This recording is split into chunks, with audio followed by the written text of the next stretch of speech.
Alright, hello guys and welcome to this video. This is a process video and it's actually a little bit more than that. It's a challenge. There was a challenge from a fellow YouTuber called Deepskydetail, where he posted a video about a month ago asking us astrophotographers to process his data without using AI tools. I will do this just for fun and just flex out my process muscles a little bit. I will do a kind of quick editing and see what kind of results I get, since I'm not in the competition anyways. But when we talk about AI tools, for me, I generally use two AI tools. I use something called Blur Exterminator. Basically sharpens up the nebulosity and shrinks the stars.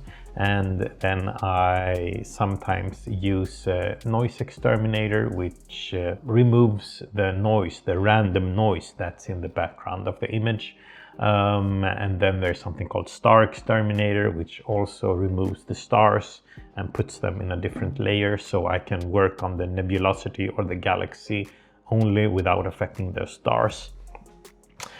Basically what these two or three tools do is that they shrink the stars and they do deconvolution. Now, deconvolution itself isn't really an AI tool. That's algorithms, it's just pure math. And what the AI does is basically finds the best input parameters for the deconvolution to be optimal.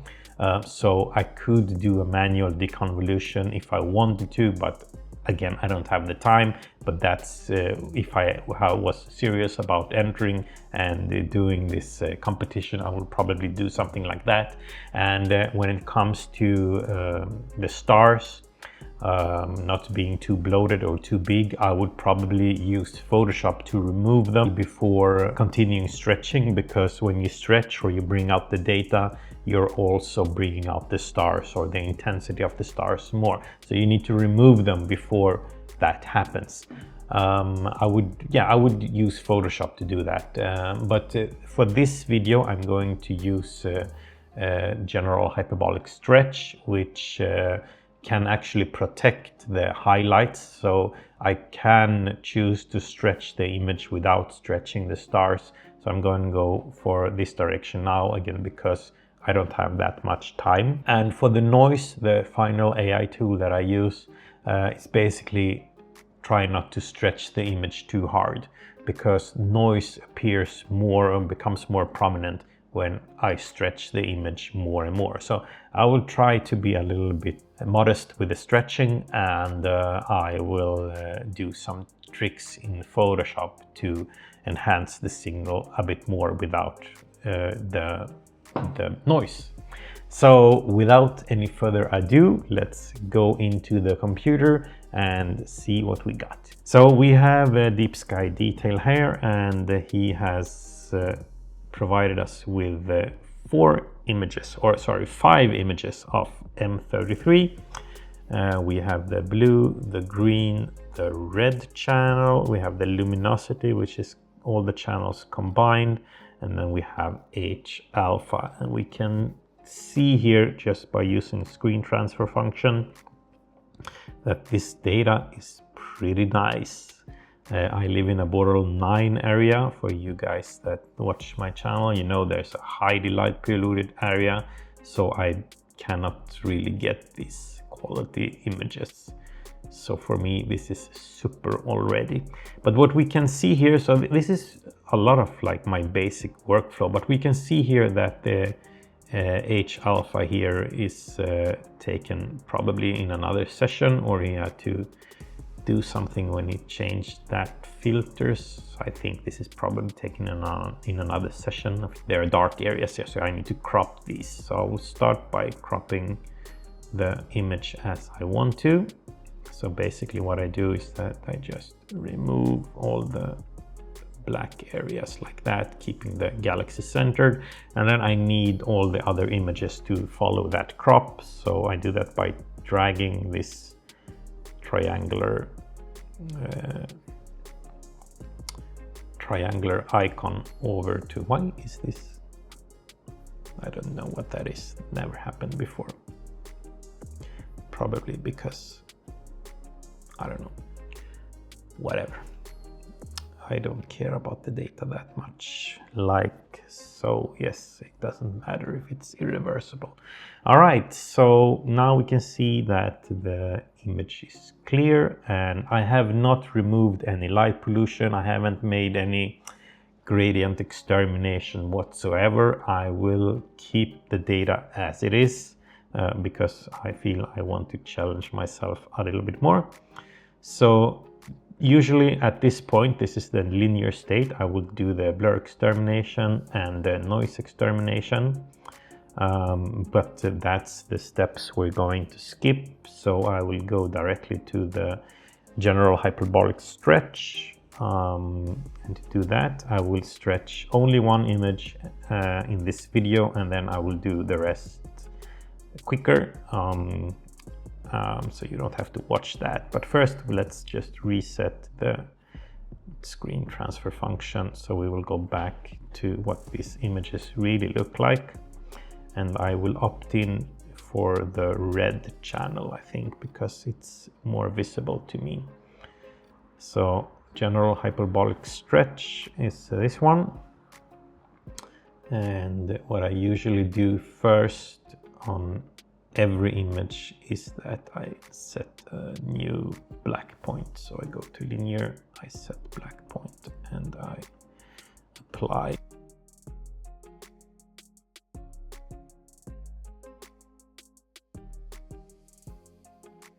So going back to the red channel, let's bring up a preview window. This is what the stretch is going to look like, or the stretched image is going to look like. So let me just set a stretch point here somewhere in the middle and then zoom out. So I first off do the stretch factor here. So if I just push it, you'll see that the image comes out, but I don't want to do this all at once. I usually take this into really, really small incremental steps, going to local intensity around 0.53 is where my preferred place, and then I just apply and apply and apply, and you see the data starts coming out. So what I'm looking at here is the stars. I don't want the stars to be too bloated. That's the blur extermination part. So maybe one more, or one more is good. So that's good.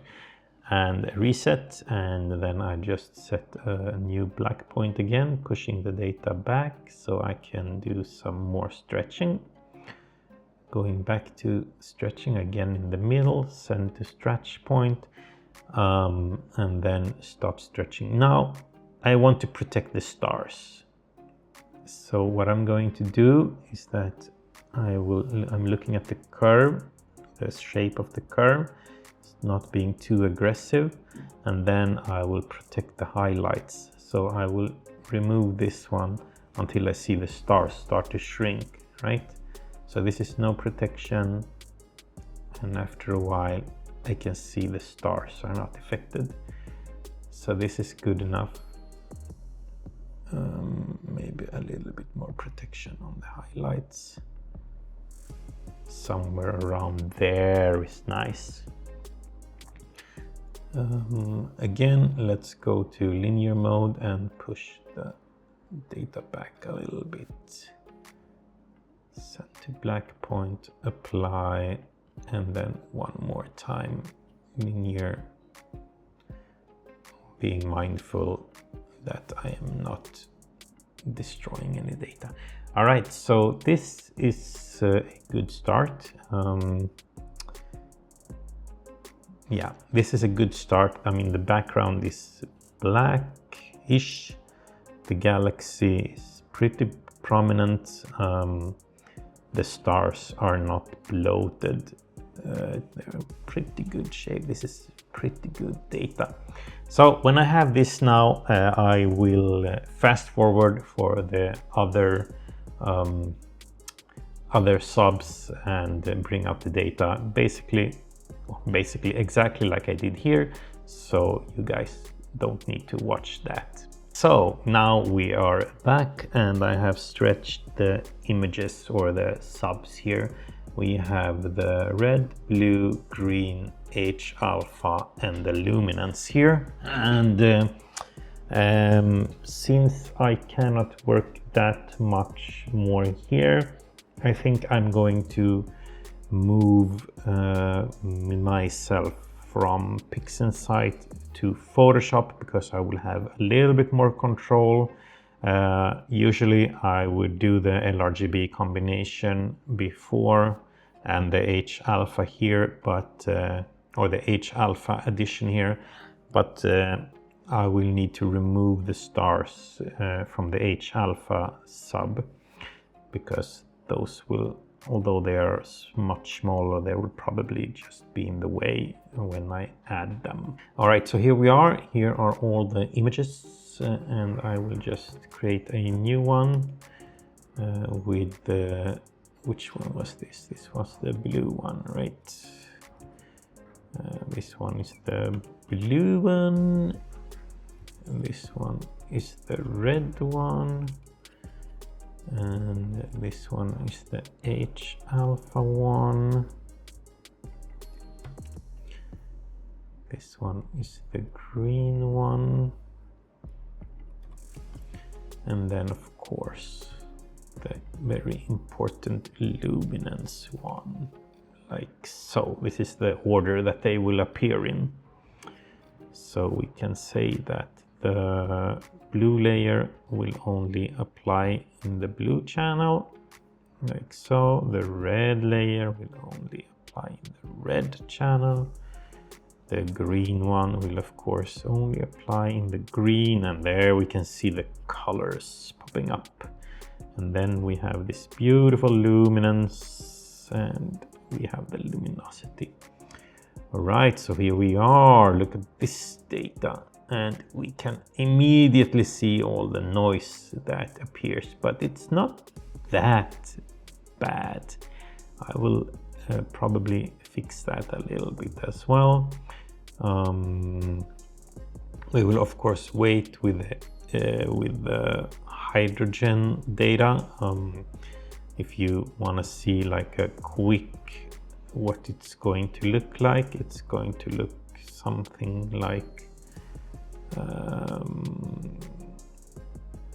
like this, but not that prominent. It's going to be, this is not good at all. I need to fix that later on. But let's start with the LRGB image first. The stars look pretty nice to me. Let's have a look at the histogram. Oh, look at that. I managed to stretch all the three pretty good, so it's a well balanced image. I will actually create a checkpoint here, LRGB checkpoint, because I'm pretty happy with this one. And then I will go to camera raw. So first off, let's enhance the colors. This is pretty much the vibrance, and then maybe just a tad bit of saturation, but this will also introduce color noise, so I'm not really that keen on doing much of that. Like so. I will increase the contrast a little bit between the dark and the light. We'll pull down the shadows, of course, and the blacks, making the darker. And you can see there's some kind of red hue on this one, and the noise is of course blush, but that's what the color grading is for. Let's see if I can remove some of the red ones. Somewhere around there is a good one. And then I like this dehaze as well. Let me just, so this one basically just darkens the dark a little bit. Somewhere like so, increasing the contrast of the galaxy towards the background. So there we are. This is the before and this is the after. So I'm popping up the galaxy a little bit more than I should. Maybe I stretched this image too hard. I can see now that the noise is not very nice. Let's see if I can fix this noise thing again using the luminance of the red. I will unfortunately even affect the nebulosity as well, but that doesn't really matter because I will have H alpha there anyways. So I'm just going to remove some of that, and of course a little bit more colors are to be preferred for me. There we are, a pretty nice galaxy without any AI tools, and of course this is a very quick edit. I usually sit hours and hours on these ones, but I just wanted to do some, kind of rough working workflow video here and see what I would get without any AI tools. Selective colors on the blacks is a good thing to do as well, because this one will give me a little bit more control on the background. As you can see, there is a little bit, the colors are a bit off, so I'm just trying to make the black black. Just a little bit. I'm not doing a lot of crazy stuff there. You can see some gradient, but that's what it is. Here's the before and the after, and yeah, this is good enough. So let's go to the hydrogen part. Now I could do two things here. I could either add the hydrogen and the red channel and then just simply put it in this image. I could, if I create another checkpoint here and say check, and then go to channels and just take the red here. Oh, look at that noise. Really not used to that. Let's try that and see what I'll get. So this is the red channel only. And then we have the H alpha here, which only applies to the red so far. Let's go to RGB, so it's black and white. Why aren't you black and white? Or are you black and white? No, you're not. Oh, it's the opacity, of course. So there you are.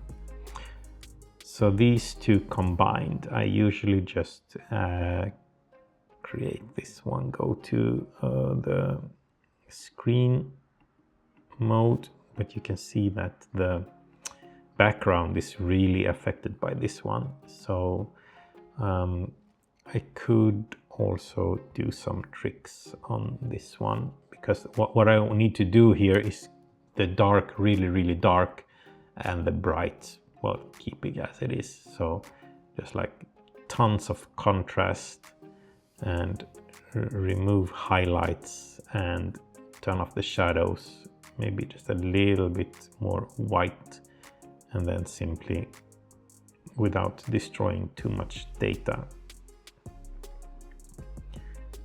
go somewhere around there, so we can really see the nebulosity popping up. This is like a bit more of a skeleton view of the galaxy, and then you can see that the nebulosity pops up a little bit more, but the background isn't very affected. And then simply turn down the opacity, or even better, I think I'm going to mask this one because it's so easy. So let's just create a mask and simply draw in the galaxy H alpha here. like so. Now the H alpha only applies to the galaxy, and I didn't have enough. I will just take everything in, carefully taking it in, so we can get some H alpha data as well. All right, so let's try this one, maybe a tad less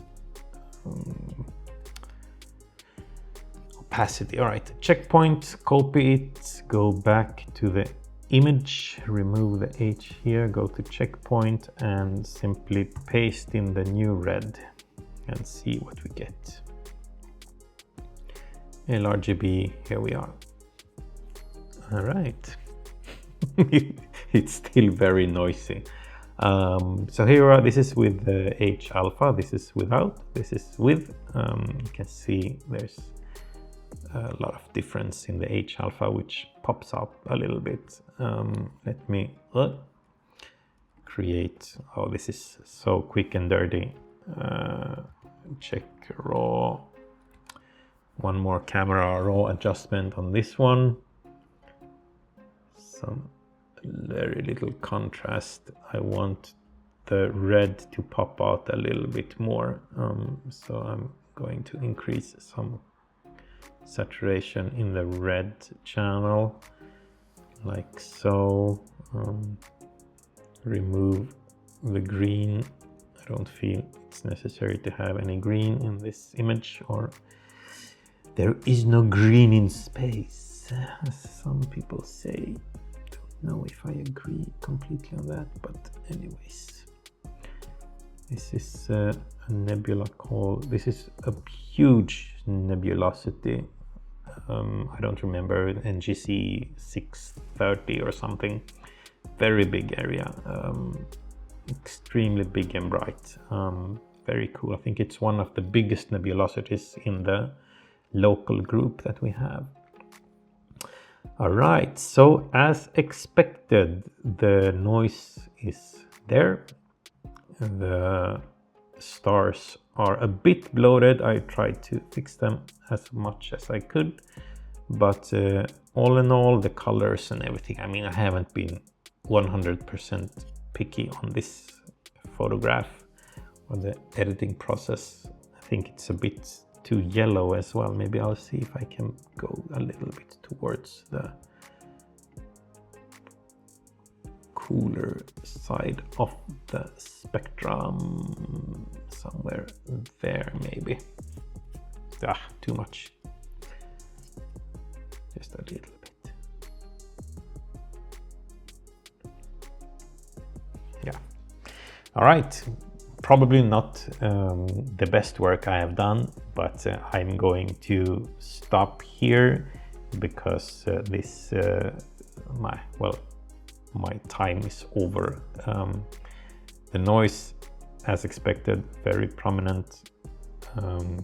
Feels a little bit blurry in the photo because I haven't done any deconvolution whatsoever. This is an interesting area. Yellow, what happened there? Oh well.